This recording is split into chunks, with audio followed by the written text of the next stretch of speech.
नमस्कार विद्यार्थ्यांनो. माझे नाव आहे पंकज मते आणि आज आपण सुरू करणार आहोत इयत्ता 6वीतला गणित विषयातला धडा क्रमांक 13वा, ज्याचे नाव आहे नफा व तोटा. याचा भाग 2 आपण शिकणार आहोत. भाग 1 मध्ये आपण काय पाहिलं? नफा आणि तोटा. याचा अर्थ काय? आपल्याला किती नफा झाला, किती नोटा झाला, आपल्याला किती नफा झाला, किती तोटा झाला, हे आपण ओळखू शकतो आणि काढूही शकतो. त्यावरती बरेच उदाहरणेही सोडवली. आता आपण वळूया सराव संचाकडे. चला, तर सुरू करूया सराव संच, ज्यात आपल्याला ओळखायचा आहे नफा आणि तोटा किती झाला आणि कसा झाला. सराव संच 31. पहा, इथे एक सारणी दिली आहे, ज्यात खरेदी किंमत दिली आहे, विक्री किंमत दिली आहे. मग त्यापुढे आपल्याला लिहायचं आहे नफा झाला की तोटा आणि किती रुपयाने झाला. तर पहा, प्रश्न आहे, पुढील सारणीत खरेदी व विक्री किंमत दिली आहे, त्यावर नफा झाला की तोटा हे ठरवा व तो किती झाला तेही लिहा. मग आपण या दोन्ही संख्या घेऊन पहिल्यांदा एक एक करून या सगळ्या संख्या घेऊन आपण नफा झाला की तोटा ते ठरवू आणि किती रुपये झाला तेही काढू आणि मग ही सारणी पूर्ण करू. तर चला, सुरुवातीचा पहिला आहे, खरेदी आहे 4,500 रुपयाची आणि विक्री आहे 5,000 रुपयाची. तर सर्वात पहिले खरेदी किंमत ही 4,500 रुपये, विक्री किंमत 5,000 रुपये. आता हे लक्षात घ्या, जेव्हाही आपल्याला विक्री किंमत खरेदी किमतीपेक्षा जास्त मिळते त्यावेळेस नेहमी आपल्याला नफाच होतो. म्हणून आपण लिहिते विक्री किंमत ही खरेदी किमतीपेक्षा जास्त आहे, म्हणून आपल्याला झाला नफा. आणि नफा कसा काढतात? जी मोठी संख्या आहे त्यातून दुसरी छोटी संख्या वजा करायची, म्हणजेच विक्री किमतीमधून खरेदी किंमत वजा केली. म्हणजे 5,000 रुपयामधून 4,500 रुपये आपण वजा केले तेव्हा आपल्याला मिळाले 500 रुपये. मग पहिल्या सारणीमध्ये उत्तर येते, आपल्याला काय झाला? नफा मिळाला आणि किती रुपयाचा मिळाला? 500 रुपयांचा. आता वळूया दुसऱ्या उदाहरणाकडे. आता इथे पहा, दुसऱ्या उदाहरणात खरेदी किंमत रुपये आहे 41 रुपये, 4,100 आणि विक्री किंमत आहे रुपये 4,090. इथे तुम्ही पाहू शकता, विक्री किंमत ही 4,090 आहे, खरेदी किंमत 4,100 आहे. याचाच अर्थ काय? विक्री किंमत ही खरेदी किमतीपेक्षा मिळाली कमी. म्हणजे विक्री किंमत ही झाली कमी, याचा अर्थ खरेदी किंमत झाली जास्त आणि यालाच आपण म्हणतो आपल्याला झाला तोटा.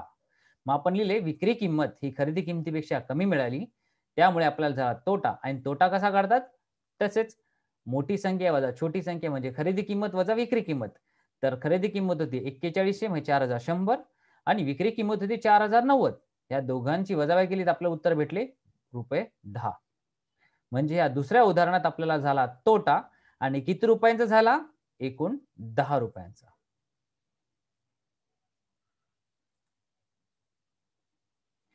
तिसरा प्रश्न, इथे खरेदी किंमत आहे 700 रुपये आणि विक्री किंमत आहे 799.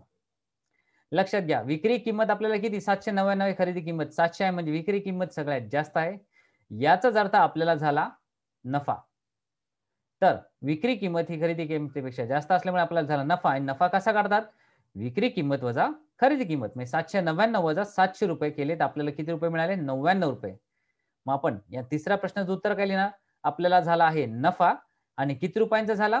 99 रुपयांचा. आणि आता शेवटचा प्रश्न, चौथा. यात आहे खरेदी 1000 रुपयांची. खरेदी किंमत झाली आपल्याला 1000 रुपये, परंतु विक्री किंमत झाली आपल्याला 920 रुपये. म्हणजेच विक्री किंमत आता खरेदी किमतीपेक्षा लहान आहे, कमी आहे, छोटी आहे. याचाच अर्थ जेव्हाही खरेदी किंमत विक्री किमतीपेक्षा मोठी असते, जास्त असते, त्यावेळेस आपल्याला होतो तोटा. आणि जेव्हाही आपल्याला तोटा होतो आपण काय करतो? खरेदी किंमत वजा विक्री किंमत करतो. तर पहा, आपण लिहिले विक्री किंमत ही खरेदी किमतीपेक्षा कमी मिळाली, याचा अर्थ आपल्याला झाला तोटा. आणि जेव्हा तोटा झाला तर आपण काय लिहितो? खरेदी किंमत वजा विक्री किंमत म्हणजे 1000 रुपये वजा 920 रुपये. आपल्याला किती रुपये मिळाले? 80 रुपये. म्हणजे चौथ्या उदाहरणामध्ये आपल्याला झाला आहे तोटा आणि आपल्याला किती रुपयांचा तोटा झालाय? 80 रुपयाचा. त्या सगळ्या संख्या आपल्या सारणीमध्ये लिहू. तर इथे पहा, आपण नफा, तोटा हे सगळे लिहिले. किती रुपयाने नफा आणि तोटा झाला हेही लिहून घेतले. आणि अशा प्रकारे ही सारणी आपण पूर्ण केली. आता वळूया पुढच्या उदाहरणाकडे.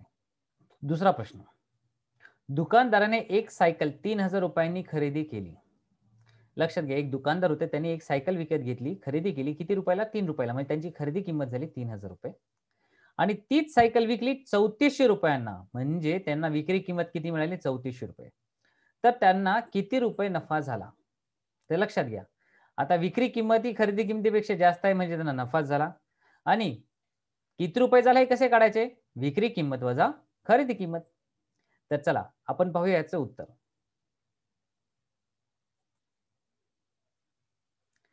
सायकलची खरेदी किंमत होती 3000 रुपये. त्यांची सायकलची विक्री किंमत ठरली 3400 रुपये, म्हणजे 3400 रुपये. मग जेव्हा ही विक्री किंमत खरेदी किमतीपेक्षा मोठी असते त्यावेळेस आपल्याला होतो नफा. आणि नफा कसा काढतात? विक्री किंमत वजा खरेदी किंमत. म्हणजे 3400 रुपये वजा 3000 रुपये तर आपल्याला किती मिळाले? 400 रुपये. म्हणजेच आपल्या दुकानदाराला किती रुपयांचा नफा झाला? 400 रुपयांचा इतका नफा झाला.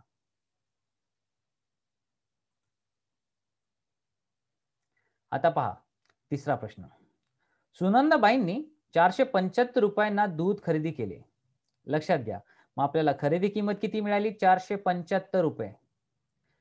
आता त्या दुधाचे दही करून ते 700 रुपयांना विकले. पहा त्या दुधाचे त्यांनी काय केले? दही, आणि ते दही विकले 700 रुपयांना, म्हणजे विक्री किंमत त्यांना किती मिळेल? 700 रुपये. तर त्यांना किती रुपये नफा झाला? इथे पहिलेच लिहिले नफा झाला. कारण इथे विक्री किंमत ही खरेदी किमतीपेक्षा जास्तच आहे. विक्री किंमत आहे 700 रुपये, खरेदी किंमत आहे दुधाची 475. तर आपल्याला इथे नफा झाला. पण आता किती रुपये नफा झाला हे काढायचं आहे. तर कसे काढणार ते पाहू. तर पहा, दुधापासून केलेल्या दह्याची विक्री किंमत ठरली 700 रुपये आणि ते दूध विकत घेतले होते 475 रुपयांना. मग आपल्याला मिळाले नफा. नफा कसा काढतात? विक्री किंमत वजा खरेदी किंमत. म्हणजे 700 रुपये वजा 475 रुपये आणि याचे उत्तर आले 225. याचाच अर्थ काय? उत्तर सुनंदाबाईंना रुपये 225 रुपये इतका झाला नफा. आता चौथा प्रश्न. दिवाळीत जिजामाता महिला बचत गटाने चकल्या तयार करण्यासाठी 15,000 रुपयांचा कच्चा माल खरेदी केला.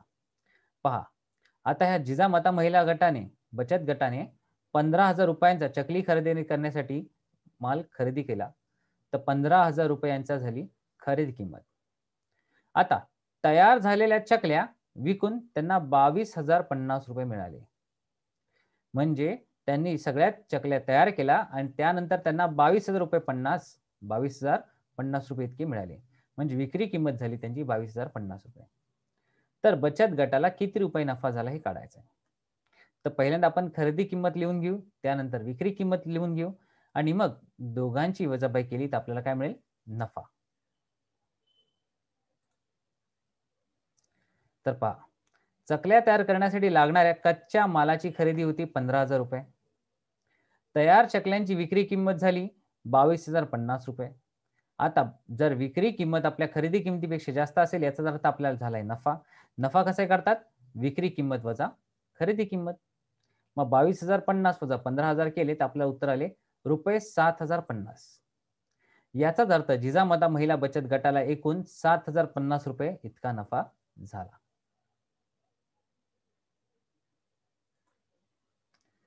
तर चला, आज आपण काय शिकलो? आज आपण शिकलो नफा कसा काढायचा आणि तोटा कसा काढायचा. नफा काढण्यासाठी आपल्याला सगळ्यात महत्त्वाचं आहे खरेदी किंमत आणि विक्री किंमत. नफा आणि तोटा कसा शोधायचा ते कशावरती अवलंबून आहे? खरेदी किंमत आणि विक्री किंमत. जर खरेदी किंमत विक्री किमतीपेक्षा जास्त असेल तर आपल्याला झाला आहे तोटा, आणि समजा जर विक्री किंमत खरेदी किमतीपेक्षा जास्त असेल तर आपल्याला झालाय फायदा. आणि मग नफा किती रुपये झाला, तोटा किती रुपये झाला हे कसे काढतात? जर नफा झाला असेल तर विक्री किंमत वजा खरेदी किंमत, आणि समजा तोटा झाला असेल तर खरेदी किंमत वजा विक्री किंमत. आणि अशा प्रकारे आपण ओळखू शकतो नफा आणि तोटा किती झाला ते आणि किती रुपयांचा झाला ते सुद्धा.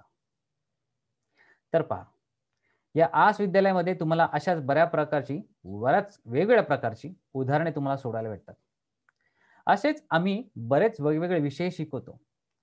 सायन्स, मराठी, हिंदी, इंग्रजी, हिस्ट्री, ह्या सगळ्या प्रकारचे विषय आम्ही घेतो आणि असे बरेच वेगवेगळे उदाहरणे तुम्हाला या विषयांमध्ये शिकायला मिळतील. तेव्हा आपण असेच या आस विद्यालयाच्या व्हिडिओ बरोबर शिकत राहू आणि अभ्यासाची मजा करत राहू. आपण इथेच थांबूया. पुढच्या भागात ह्या धड्याचा पुढचा भाग शिकूया. तोपर्यंत धन्यवाद.